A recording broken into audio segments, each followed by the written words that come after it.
اگر Trump Saint ہار جاتا ہے تو امریکہ کی تاریخ کا پہلا شخص ہوگا جس کو عہدے سے امپیچمنٹ کے ذریعے سے، قرارداد کے ذریعے سے ہٹایا جائے گا. اور ویسے بھی ٹرمپ کے خلاف سب سے زیادہ ہٹانے کی قراردادیں آ چکی ہیں، پہلے دور میں بھی اور اب بھی. چونکہ مطلوبہ تعداد نہیں ہے اس لیے ٹرمپ کو ہٹانا مشکل ہے، لیکن اگلے 4-5 مہینوں میں ٹرمپ کا دھڑن تختہ ہونے والا ہے. کیونکہ ٹرمپ کہتا ہے کہ ٹرمپ نے ووٹ کس بات پہ لیے؟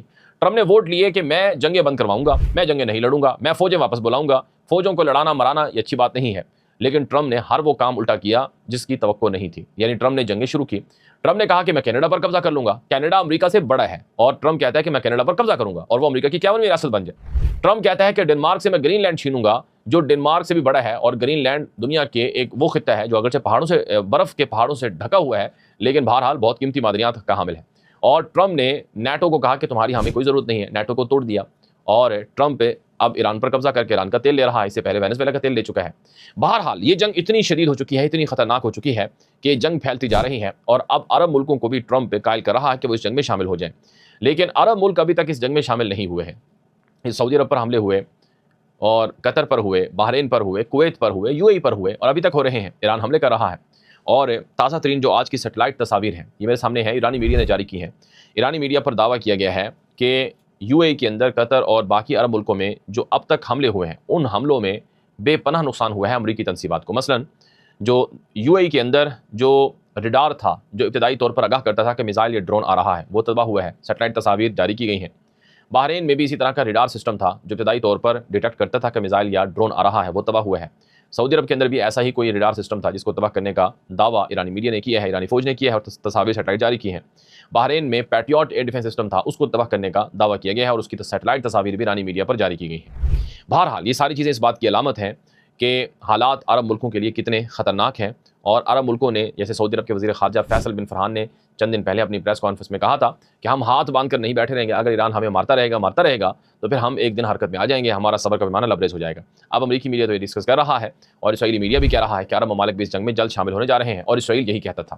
یہاں پر ترکی کے ایک بہت قوم پرست پرانے سیاستدان ہیں، اور ٹرمپ اور جو ترکی کے سیاستدان ہیں، دولت بہاجلی ان کا نام ہے، وہ اردگان کی پارٹی کے، اردگان کے اتحادی ہیں. ان کی 50 سے زائد سیٹیں بھی ہیں، یعنی بڑے اہم ترین شخص ہیں دولت بہاجلی. انہوں نے ایک تازہ آج کا بیان ان کا میرے سامنے ہے.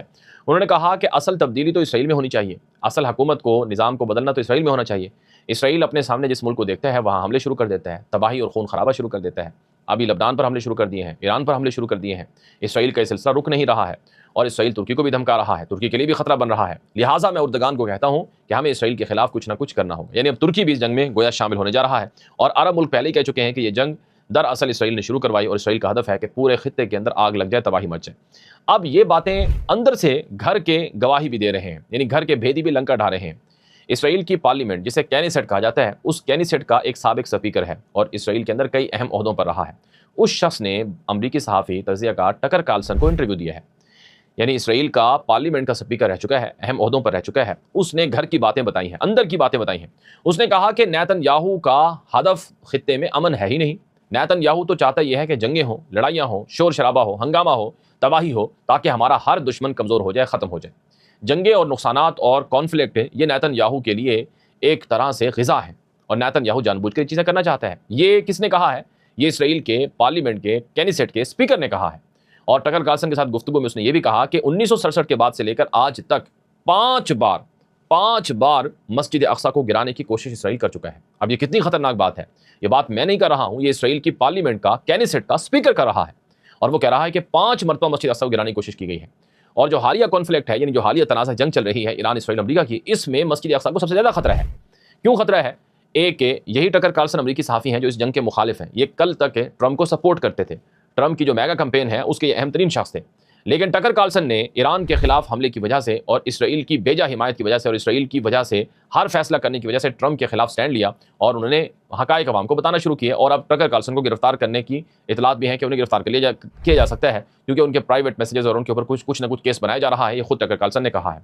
تو اب یہ جو ٹکر کارلسن ہے، یہ جو امریکی صحافی ہیں، ان کے ساتھ ایک انٹرویو ہوا پروفیسر جیانگ کا، جو چینی پروفیسر ہیں، چینی نژاد کینیڈین پروفیسر ہیں. انہوں نے کہا کہ یہ اسرائیل نے ایک پورا پلان بنایا ہوا ہے، اور اس پلان کے مطابق مسجد اقصیٰ پر خدا نخواستہ کوئی میزائل مار دیا جائے گا اور نام ایران کا لگایا جائے گا، اور پھر اس نام لگا کر مسجد اقصیٰ کو گرا دیا جائے گا.